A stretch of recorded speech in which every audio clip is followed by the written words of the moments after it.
Did you know we have access to a massive fusion nuclear reactor that we're choosing to ignore?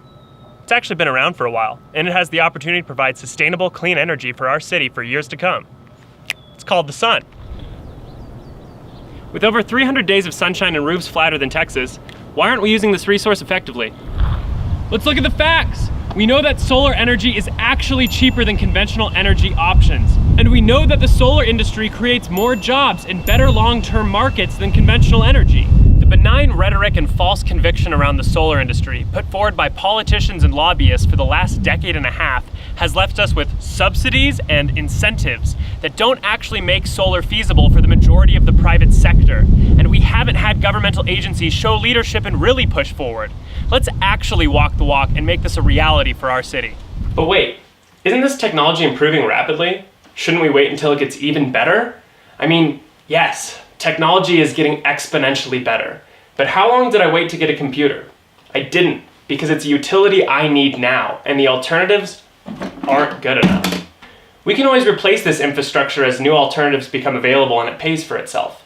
But what we never get to do is put finite resources back in the ground. We need to move especially quickly because fracking is knocking on our county's door, happening in neighboring communities. We have to make the right choices for ourselves, economically and environmentally, by pursuing green industry, not destroying our lands. So if the time is really now, how are we going to pay for it? The answer might be simpler than you think. If what our city needs are upfront dollars to make the investment to build the physical infrastructure to forever change our independence and future as a city, then we're going to source those dollars from a new industry that doesn't yet exist here, but has a promising and great future for us. We're going to legalize marijuana as a city first. You can do that? Yeah, well, kind of. It's the same gamble Colorado made, but on a different scale.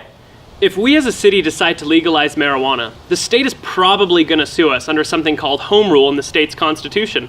And that's fine. You can keep anything in the courts for a year. And 1 year is all we need to entirely change our green energy future, as well as see a substantial shift in the governing body of the state. It's simple.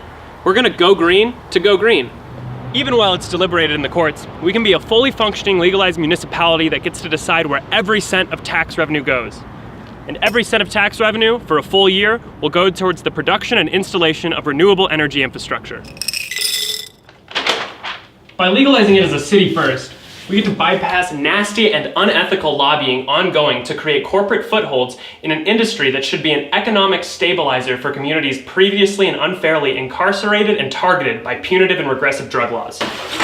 For that year, every county in the state will be spending dollars in Albuquerque. Flagstaff, El Paso will be spending dollars in Albuquerque. And we won't see any of the massive changes Colorado saw, because we're not the first to do it. And that's a big part of it. We're not the first to do it.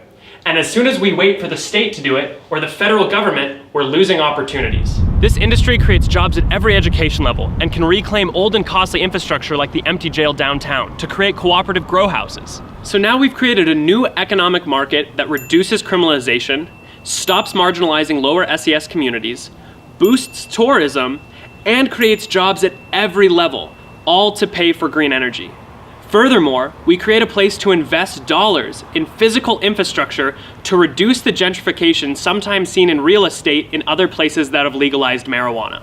Similarly, as we invest in green energy, we create an immediate installation job market at a living wage and with low barriers to employment. We will cultivate an entire long-term, technologically innovative industry, bringing a cluster of private sector investors and groups, and becoming a world leader in more than just the production of photovoltaic cells. After the Paris Accord pullout, we have the opportunity to cooperate internationally to help fund this project. We can work with China in our EB5 conference, or reach out to Germany, the two world leaders in solar cell production. For the first time, mayors can cooperate directly, internationally. And so we build for our futures, because there's no reason not to. And when we do this, we create an industry cooperative to employ as many groups as possible to get the job done. This will garner national attention and support, help stabilize at-risk communities, and give us a viable future in one of the Southwest's most promising industries. So relax. With your vote on October 3rd, the grass can be greener on the other side.